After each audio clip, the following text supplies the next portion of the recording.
첫째로 1장의 말씀을 토대로 믿음은 현실을 직시하는 것입니다. 무슨 말이냐 하면 여러분, 저와 여러분의 믿음은 현실을 무시하는 것이 아닙니다. 여러분, 현실은 우리를 아프게 합니다.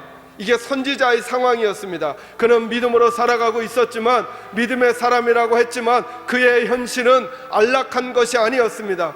여러분, 저와 여러분의 믿음 생활은 절대로 마취가 되는 게 아닙니다. 마약을 먹는 게 아닙니다. 환상을 갖는 게 아닙니다. 믿음의 또 다른 이름은 현실입니다. 그러니까 저와 여러분은 현실에 발을 디뎌야 합니다. 현실이 어떤 것인지 알아야 합니다. 그것을 가지고 하나님 앞에 아파하는 것이 불신앙이 아니라는 것이죠. 그 문제들을 가지고 하나님 앞에 물으셔야 합니다.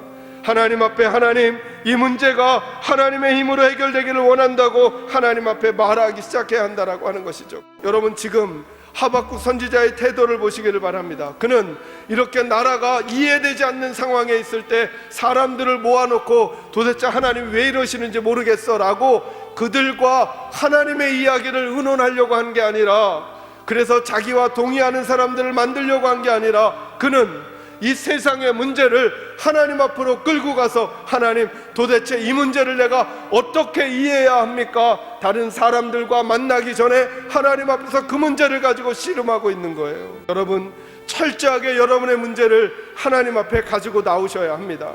이 땅을 딛고 하나님과 함께 씨름하셔야 합니다. 직장의 문제를, 자녀의 문제를, 건강의 문제를, 내 삶에 풀리지 않는 물음표의 문제를 하나님 앞에서 고민하셔야 됩니다. 하나님, 도대체 이 문제를 어떻게 이해하면서 제가 살아가야 합니까? 라고 하나님과 씨름하셔야 합니다.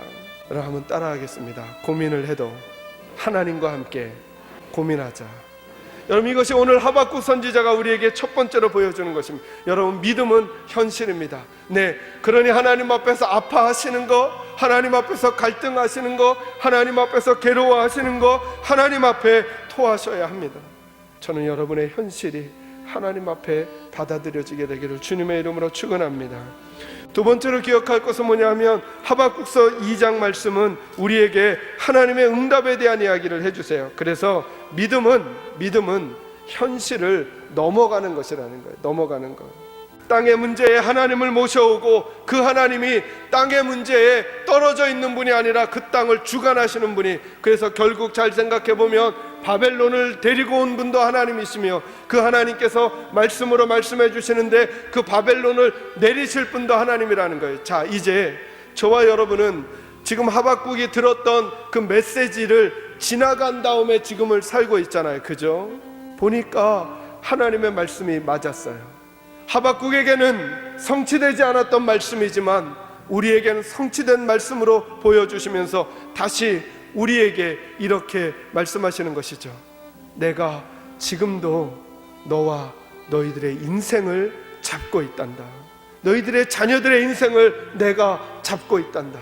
지금 눈에 보이는 현실이 우리들에게 물음표를 가져다 주느냐? 그럴지라도 너희들은 이 말씀을 달려가면서도 읽을 수 있게 너희 마음판에 꼭 새겨놓아라. 하나님의 정한 때가 있으니 그 하나님이 끝내 이루실 것이고 응답하실 것이며, 의인은 그러므로 믿음으로 살아야 한다. 믿음으로. 마지막 세 번째로 3장에서는 그러므로 믿음이란 무엇이냐 하면 하늘을 안고 이 땅을 살아가는 것입니다. 거꾸로 얘기하면 믿음은 이 땅을 밟고 하늘을 살게 하는 것이죠. 좀 더 구체적으로 이야기하면 그 하늘이 내 가슴에 들어온 채로 이제부터는 이 땅을 살아가는 것입니다.